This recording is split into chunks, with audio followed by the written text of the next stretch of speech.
Salam alaikum jami'an, salut tout le monde. Je suis ravi de vous voir dans cette nouvelle vidéo consacrée pour la correction de l'exercice d'arithmétique des Olympiades des mathématiques au Maroc.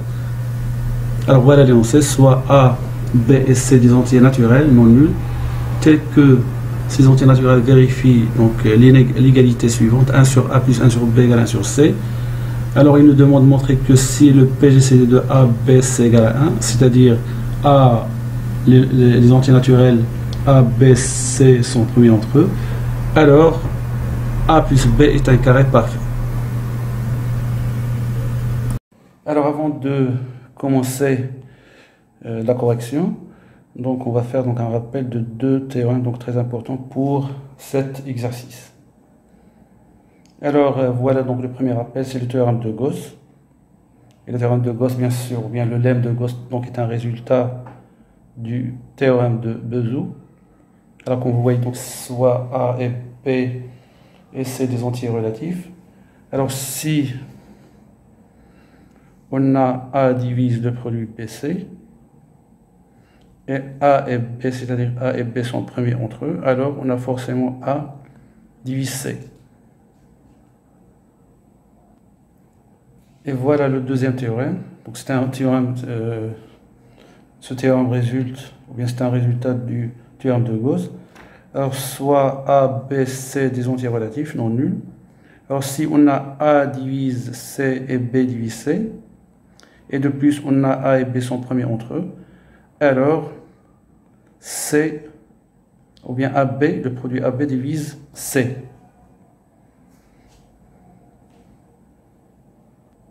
Alors je vais essayer de faire une démonstration de ce théorème. Alors pour moi, donc, je vais prendre A et B, C dans N étoile. C'est bon? Bien sûr, d'après l'énoncé, on a A divise C et B divise C. Alors C, on peut l'écrire sous forme de quoi? De C1 fois A. Et C égale à quoi? Égale à C2 fois B. Bien sûr, avec C1 et C2 sont des entiers naturels. Alors, puisque C se répète donc dans les deux écritures, alors on a C1 A égale C2 B. Alors, A divise C2 fois B.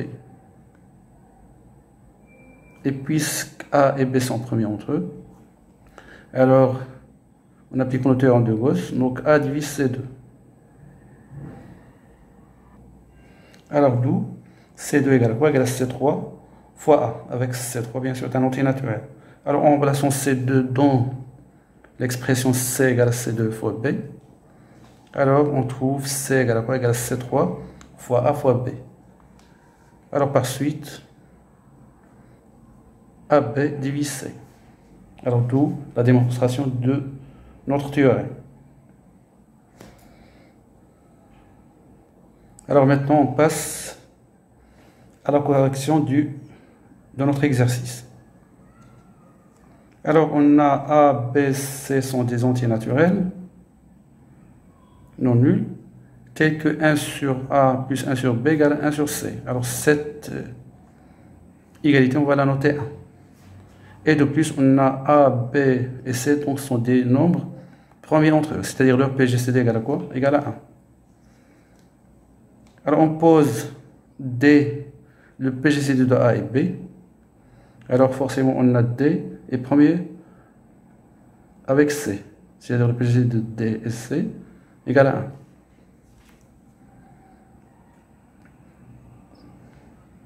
1. Alors, donc d'après D, c'est le PGCD de A et B, donc on peut écrire A égale à quoi? Égale à D fois A', et B égale à D fois A', avec A' et B' sont premiers entre eux, c'est-à-dire le PGCD égale à 1.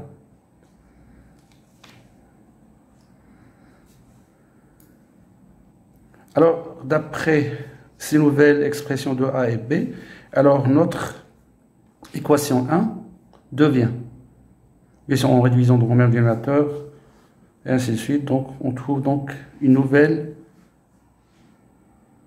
égalité. Donc on va la noter 2. Alors d'après 2, on en déduit que C, alors C, c'est-à-dire C, on a C fois un entier naturel, donc égal à D fois A' fois B'. Alors C divise D A' B'. Et puisque C et D sont premiers entre eux, alors bien sûr, d'après le théorème de Gauss, on en déduit que C divise A'B'. Et ce résultat, on va le noter 3. Alors maintenant, on utilise encore l'expression numéro 2 pour une nouvelle fois. Alors c'est-à-dire l'expression 2, donc, comme vous voyez ici, donc c'est l'expression 2. C'est bon, une nouvelle fois. Alors on en déduit que A' divise C facteur de A' plus B' et B' divise C facteur de A' B'. Pour passer à l'étape suivante, on a besoin d'un rappel. Alors si A et B sont premiers entre eux, alors A plus B et A fois B sont encore premiers entre eux. Alors on va démontrer ce rappel-là. On suppose que A plus B et A fois B ne sont pas premiers entre eux. Alors il existe un P premier, un nom premier tel que P divise A plus B et P divise A fois B, c'est-à-dire le produit et la somme. Alors comme P divise le produit A fois B et P est un nombre premier, alors P soit, donc P divise, on a P divise A ou P divise P. Alors ça c'est le lemme d'Euclide. Alors on suppose que P divise A. Et puisque P divise la somme, alors il divise donc toute combinaison entre A et A plus B, c'est-à-dire il divise A plus B moins A.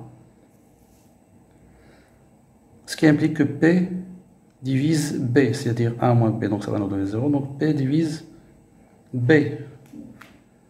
Alors on en déduit que P divise A d'après notre hypothèse, et P divise B, alors là on a B, P divise B, alors d'après le résultat.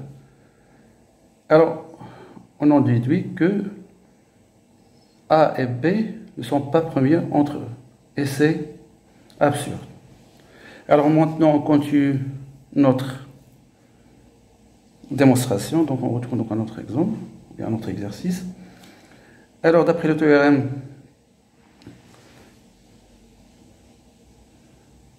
qu'on a vu au début de la vidéo, ou bien de la séance, alors A'B' divise C A' plus B', car A' et B' sont premiers entre eux.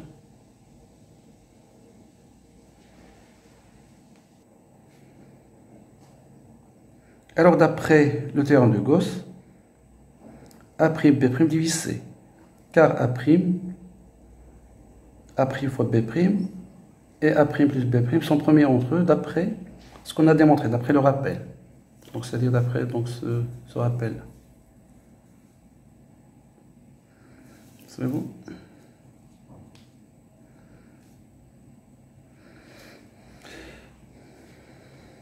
Alors donc bien ce résultat, on va le noter 4. Alors d'après le résultat 3 et le résultat 4, donc on en déduit que C égale à quoi? Égale à A'B'. N'oublions pas que A et B et C sont des entiers naturels. Alors si on est dans Z, alors on va avoir donc la valeur absolue de C égale à la valeur absolue de A' fois B'. Et puisque l'expression 2 donc égale à ça, alors donc C égale à A' fois B', donc on va simplifier C avec A' B', alors on trouve que A' plus B' égale à D. Et on va multiplier à nouveau par D, les deux membres de cette égalité, et on va trouver A, D facteur de A' plus B' égale à D au carré. Et on développe, on trouve DA' plus D fois B' égale à D au carré. Et puisque DA' égale à A et D B' égale à B, alors égale à A au carré, Alors on conclut que A plus B est un carré parfait. Merci et à la prochaine.